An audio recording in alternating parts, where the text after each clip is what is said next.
When the loquats by our front door ripened, our neighbor got jealous.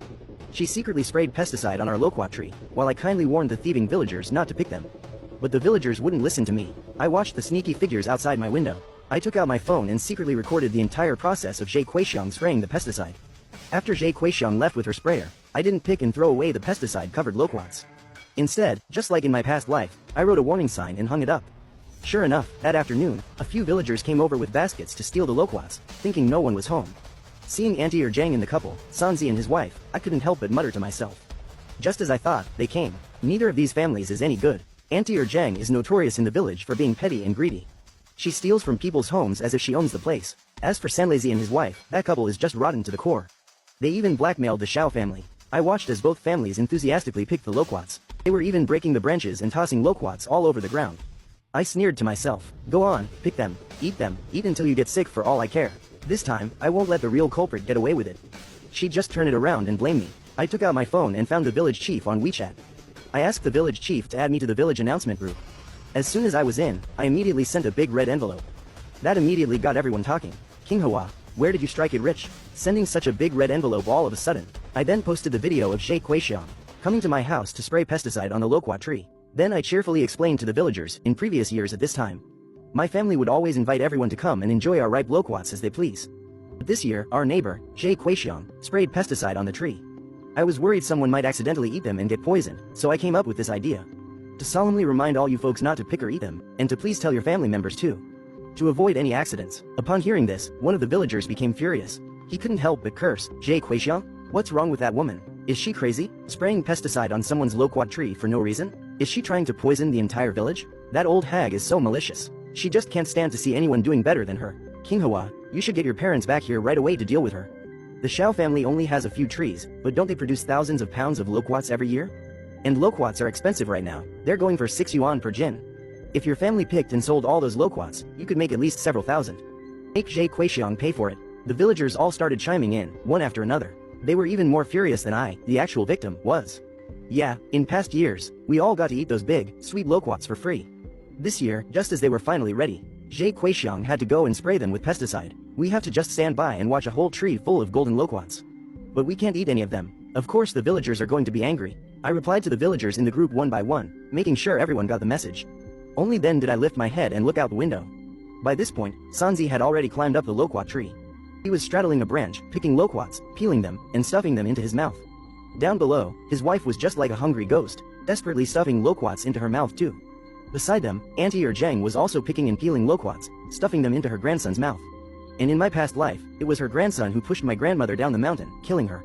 Auntie Zhang and Sanlaizi's family left with their baskets full, leaving the area under our loquat tree model. All the loquats that were sprayed with pesticide have been picked clean. I immediately called my father's cell phone. Dad, you have to come back. Something terrible has happened at home. Grandma Kuixiang from next door sprayed pesticide on our loquat tree. I sent a warning in the group chat, but I just came out of the bathroom and I saw that a ton of our loquats have been stolen. I don't know who didn't see the notice. They stole our loquats. They're not going to eat them, are they? They could get poisoned. After hearing what I said, Mom and Dad dropped everything they were doing in the fields and rushed back home. I saw my parents, their feet completely covered in mud, and Grandma, who was right behind them, asked, King Hua, what's wrong? Did you get into trouble at school? Why are you back so suddenly? I didn't get bullied, I just have a fever. The teacher was worried I had the flu and might infect the other students, so she sent me home to rest for a few days. I can go back once the fever goes down. Mom and Dad breathed a sigh of relief. They asked Grandma to walk me home. They didn't even stop to put on their shoes, as they rushed into the village to find everyone, but it was too late. Greedy Auntie Zhang's family, along with San Dianzi and his wife, were already eating them as they walked. By the time they got home, each of them had eaten at least half a pound. Those loquats sprayed with pesticide. By the time my dad got there, both families were already foaming at the mouth. When they heard that the loquats had been sprayed with pesticide, their relatives rushed them to the village clinic, but by the time they arrived, Zhang's grandson wasn't breathing anymore. San Lazy had eaten the most. When they brought him in, he was barely alive. Fortunately, Auntie Zhang and San Laizi's wife were saved, but what welcomed them wasn't a hug celebrating their close call, but a hard slap across the face from their own family. Uncle Zhang slapped Auntie Zhang so hard her head probably spun. Our son sends you 2,000 yuan every month. Are we that desperate for a bite to eat in this family? You just had to go and steal. And now look, our grandson is gone. Xingwan, just you see how you explain this to our son and his wife. When Auntie Zhang heard that her precious, chubby grandson was gone, and that he died from the very loquats she had stolen, she shot my family a furious, dark look. This is all your fault. My grandson ate the loquats from your house. And that's why he was poisoned. Zhang, what are you hitting me for? Go and settle the score with the Xiao family. Settle what damn score? The pesticide on those loquats was sprayed by that wicked old hag, Zhe Kuixiang.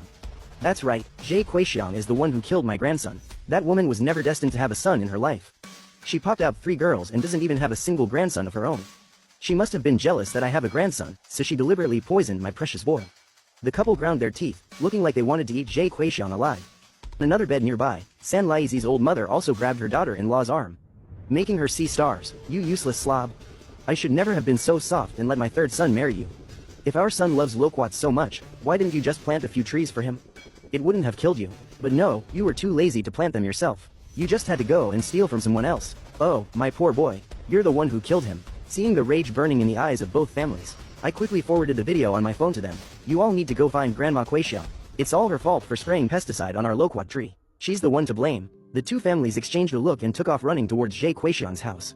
I followed behind them and dialed the police. Hello, I'd like to report a crime. Someone maliciously poisoned the loquats at my house. 2 villagers have already eaten them, and have been poisoned. I had just hung up the phone when I saw the 2 families, carrying large boxes, burst into Zhe Kuixiang's house at full speed. They were shouting and making a huge scene, demanding compensation. Zhe Kuixiang, frantic and furious, pointed at King Hua's grandmother and said, "They were poisoned by the Xiao family's loquats. You should go after King Hua's grandma. They must be stingy and didn't want the villagers eating their loquats. That's why they intentionally sprayed them with pesticide. The Xiao family is the one who poisoned your relatives. You should go demand compensation from them." When Sanzi's older brother heard that, he spat on the ground and cursed that Zhe Kuixiang was a despicable person. He had seen it in the video, crystal clear. It was because she sprayed pesticide on the Xiao family's loquat tree that his own brother died from eating the fruit. And now, not only does she refuse to admit her mistake, she's standing here spreading rumors to hurt others. Zhe Kuixiang panicked for a moment, but she still gritted her teeth and refused to confess. That's when I took out my phone and turned the volume all the way up. I went right up to that old woman's face. "Grandma Kuixiang, my family has never done anything to you, have we? Why would you try to harm us like this? Everyone knows that the villagers come to our house to pick loquats every single year. You deliberately snuck over and sprayed pesticide on our tree. Were you trying to poison the whole village, and then frame my parents for it?" "I didn't spray any pesticide." "That's right, there was no pesticide in the sprayer at all. It was just water from the river. I saw your loquat tree looked a bit dry. So was it wrong of me to kindly spray some water on it for you?" Just then, a piercing police siren suddenly wailed from outside. I let out a cold smirk.